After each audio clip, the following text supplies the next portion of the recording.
Have you ever wanted to be neighbors with the famous Donald Trump, but you thought for some reason you have to be ultra rich or famous to even have a chance to live near him? What if I told you that in West Palm Beach, Florida, you could buy and get a mortgage on a house that's priced slightly lower than the average price in the United States? Yes, this is true. And watch further as we're gonna unravel this for you.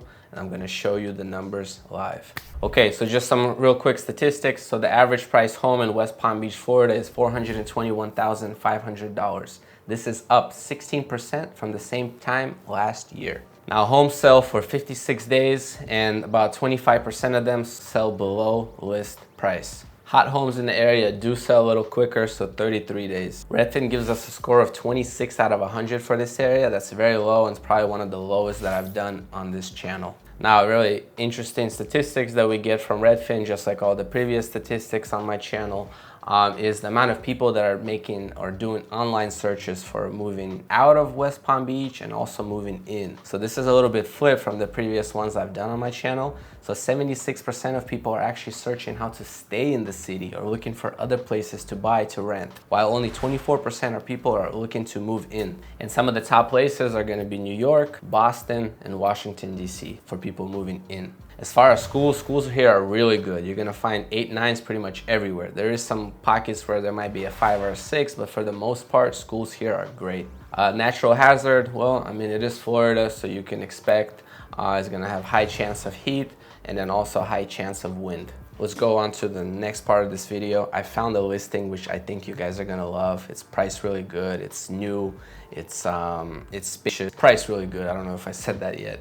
But let's take a look at this, and then afterwards I'm gonna show you one of my favorite first-time buyer programs that's available. And then also I found a similar, actually identical unit that's on the rental market, and you and I are gonna go deep into looking rent versus buy on this particular townhouse. Okay, let's go. So it's listed for $490,000. It is a townhouse, not a condo. You can see that the neighbors are left, right, nothing above you, nothing below you. So it is a townhouse style. You get your own garage, 3 bedrooms, 2.5 bathrooms, 1,800 square feet. And the home is built in 2016. I know in Florida, because of the natural hazards, a lot of people want to have newer homes because, well, it's kind of like a warranty with the builder, and also because of the roof situation, you want to have a little bit newer because, I mean, it's crazy what prices are nowadays, but roofs and labor, it's a lot. But anyway, so let's take a look at the house. So here it is, $490,000. Looks really nice, neat, original, but in this case, original is less than 10 years. It's kind of cool. It's got a TV and a projector screen. Interesting setup, but I guess in Florida, people like to have guests over, you know, maybe party a little bit more. So you get to choose how many people you need to show a movie for. Okay, so let's see what else. Other than that, I mean, very gray, white, like, you know, definitely everything that's in style now. Not any better or worse than the same thing you could rent in like a brand new complex these days. Let's see. Something interesting on the patio. Let's take a look. Yeah, wow, you get your own little like gazebo. That's kind of cool. Makes it look like you have like a full backyard, but it's, I mean, obviously it's like shared. You have neighbors left and right, but it's still, this little enclosed area is all yours. There it is. Oh wow, nice. This is super Florida. It's like a postcard. Good stuff. I probably would have put this in like the front if I was marketing this of the slides. Okay, so we'll get back. I'm gonna show you how the rental looks, but before that, let's dive a little bit deeper into the numbers. So if you're new to my channel, welcome. I do these weekly, so if there's any city, state that you want covered, even if I don't personally have a license in that state, it's okay. I mean, this is for entertainment, this is for education. So if you have a city that you want my team and I to kind of go deep into and explore, please don't hesitate, drop a comment below. And then of course, if you know anything about this city, this area that we didn't cover, please also drop a comment below. Would love to hear from you. Now let's take a look. So 5% down payment on this is going to be $24,500. So the mortgage is going to be $465,500. By the way, interest rates have fell a lot. I'm shooting this video in the beginning of December, and the interest rate on this scenario is under 7. Yes, I'm using a borrower that has a 700 FICO score, that has 9,000 a month in income, doesn't have any debts. So just kind of giving you the profile. Doesn't mean that if you have a lower credit score, you cannot qualify for a mortgage, but for this scenario, this pricing, this payments, I'm using that type of borrower. Now let's break down the payments. So you got $3,050 mortgage. Your PMI, which is $248,000. $110 per month is the hazard insurance. $400 is the HOA fee, and $510 is the property taxes. All in all, your total payment for this house is $4,326. So that's the payment if you owe, not counting utilities, of course, just the payment. So let's take a look now. It's kind of cool. I actually found a neighbor on the same street, same address, just maybe a couple doors down, that's renting the same unit, and here it is on the screen, so you could have an idea. I mean, it's not furnished, of course. There's no projector screen, so you probably cannot have as many guests here. But bottom line is identical unit, same developer, same builder. So $3,000 per month is the rent.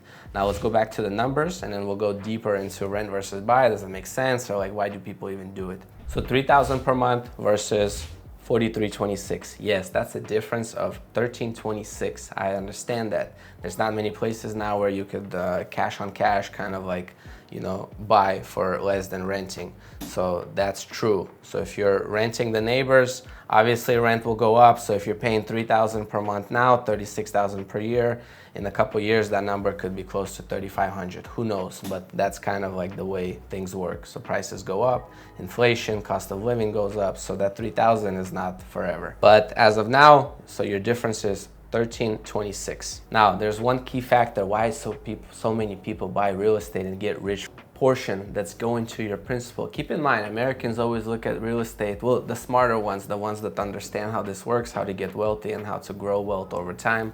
They understand that having a mortgage is kind of like a bank account, a CD. Maybe a CD is a little bit closer because it's kind of like more frozen, not like you could turn it into cash right away. But bottom line is your property is appreciating $1,225. $400 of every payment is going towards your equity. So technically $665 every month, your equity is growing.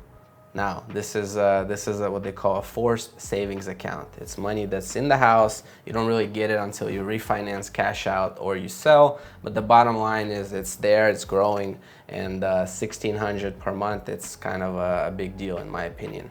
Now, remember, the difference between renting that neighbor unit for $3,000 and buying this one was $1,326. And I just told you that $1,600 per month is what you're forcing into the savings as a combination of principal pay down and appreciation that I use the very conservative 3%. I mean, on my video, you could find a lot of good information about IRS deductions, mortgage tax breaks. All of that is on the channel. Please search for it, or maybe you could just click on this to get a little bit more information on it. In this example, I didn't even go that deep. I didn't want to overdo it because this already makes sense. I think this is like a no-brainer for people that really understand how numbers, economics, real estate, and just in general how people make money in real estate. Understand? This makes sense. But I didn't even go deep into the IRS savings. There's an additional couple hundred per month that you'll be able to deduct